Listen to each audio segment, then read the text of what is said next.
All right, today we're diving into a critical issue affecting healthcare facilities across Gauteng, the ongoing water crisis.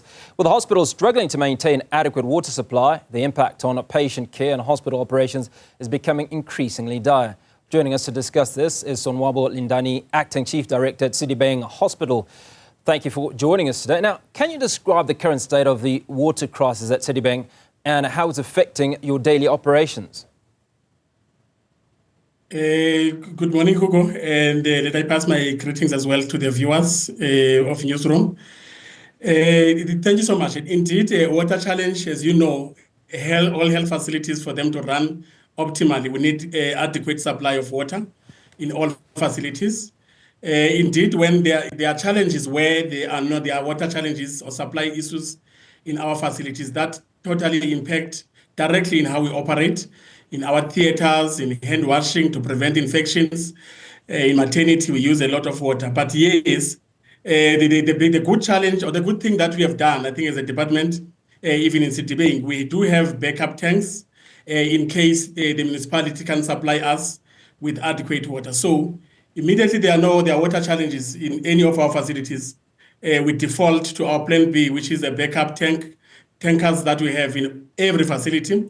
I can actually state, Hugo, categorically this morning that, I did talk as well with our communication department. We don't have any water challenges in any other parts of the province.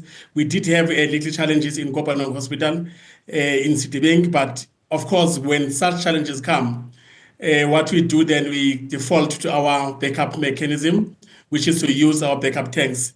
And then we have an arrangement with municipalities that now manually supply the water to the facilities. The only thing that we do as facilities is just to regularly monitor the tanks and then coordinate with municipalities to come and supply us with water. So what are the challenges that municipality has in supplying water? You obviously seem to have a relationship with the municipality that allows them to alert you when there are challenges, and obviously the backup measures and offer water when you can't get it out of your taps. Normally, the challenges that will be there, it will be your pressure, because you know that they are supplying the whole municipality, the whole area, the whole locations, besides just the health facilities. In the case of Sedibeng, we have 38 facilities there and 3 hospitals. They are all depending to the municipality for supply. So normally it will be, the water will be there, and then the pressure is not enough. As you know that a lot of our facilities are double-story or triple-story or even higher than that. It means when the water is inside, it needs to come with enough velocity and pressure so that it's pushed to the upper floors of our facilities. So normally the challenge is it will be that pressure issue, or it will be the regular planned maintenance that are communicated in advance for us to be able to trigger the plan Bs with the municipalities. Indeed, Hugo, I think that what assists us more is the relationships that are standing that we have with the municipalities. When such challenges we're facing, then we just trigger our plans that are already in place, waiting for any eventuality that will disturb the norm. You know, facilities can't run without water. We just can't, which is why we have these mitigation strategies in place to ensure that at any given time, we don't run a facility without water. Sonwabo, you certainly seem to have your plan B in check, and there appears to be a little disruption to your daily services, or certainly to the services that you're hoping to give to your patients. But let's talk about financial implications of not having water. You obviously have to have a backup plan. That's water that you may have to buy, or certain facilities to pump water into the system. Are there financial implications to this? Not really, Hugo, because normally the reservoir of municipalities will have water. So what will only be affected is a mechanism that they use to supply for this water to move from their reservoirs to our facilities in a normal way that is not going to be manual. So what we do with our plan Bs, the water tankers from your municipality, they come and fill our tanks. What becomes an additional task to us as facilities, you don't wait for your backup tanks to be empty. So you need to ensure that when they are around the mid, then they must come and supply. Because if you wait for the tankers to be empty, the ones that the backup tanks to be empty, before the manual loading into this tank happens, then that causes disruptions.